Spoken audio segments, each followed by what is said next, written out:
Falcons EdTech Tutorials. On this episode, 3 ways to add pop to your online presentations.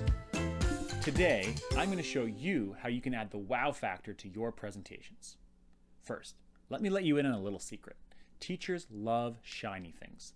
That's right, we're suckers for neat handwriting, organized situational problems, and that beautifully formatted essay.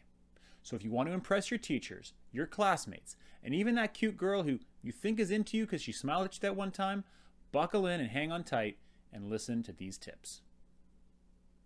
Tip numero uno. Start with a blank slate. I know it's tempting to use one of the design templates offered by Google Slides, but usually they will force you into compromising style in exchange for simplicity. If you want your presentation to pop, start by choosing a blank template, and then by choosing the blank layout. Trust me, you can add text boxes later for your title, and you'll have more control over the overall design. One way to make your presentation stand out is to have a unique background photo for each slide. I like to use a website called Unsplash. This site has thousands of high-quality, totally free photos that make for great backgrounds. Go to www.unsplash.com. Use a more general search term like background if you need inspiration. Or if you know your presentation is for your science class and it's about frogs, then search frogs. For the best fit, limit your search results to landscape. You will still have to resize the photo slightly, but it beats trying to fit a portrait photo peg into a landscape photo hole. Once you've found a photo you like, download the photo.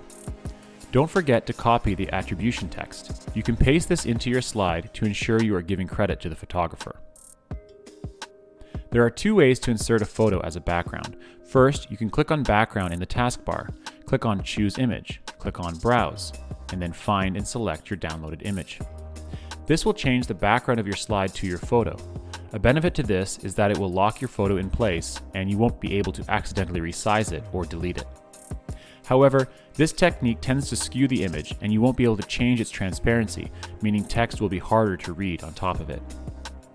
The best way to insert a photo as a background image is to choose Insert Image from the taskbar and then Upload from the computer. Find and select your image. Now the tricky part. Using the cropping tool, you want to resize your image to fit your slide.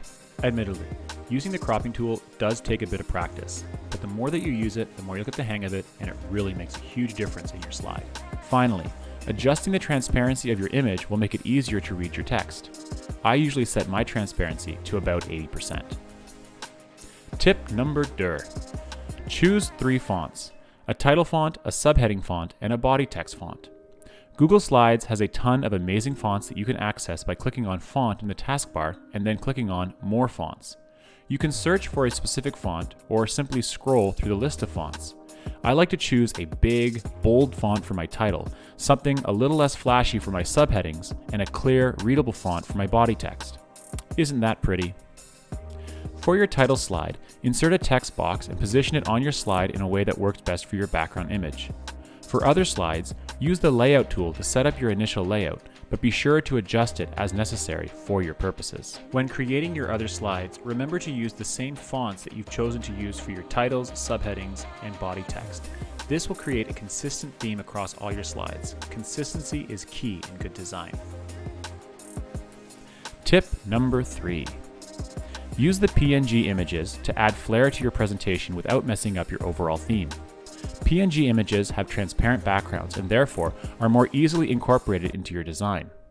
You can find PNG images by Google searching for an image and including PNG in the search term, but I prefer to use a PNG image hosting website like cliparts.com or stickpng.com. Once you have found the image you want to include, download it. Don't copy and paste it, as this will cause the transparent background to turn black. Insert it as an image and position it where you want in your slide.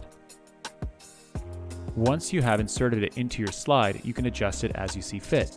Because it has a transparent background, it fits more easily in with your text and other slide elements. Combining all 3 of these things, a cool photo background, cool fonts, and now these PNG images, will ensure that you have a killer presentation.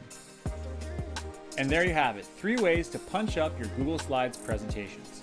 For all of the websites mentioned in this video, check out the links in the description below. As always, if you have any video ideas or questions for me, Mr. Wowda, or Mr. LaChance, message us on Teams. Thanks for watching Hadley and Philemon, and have a great day.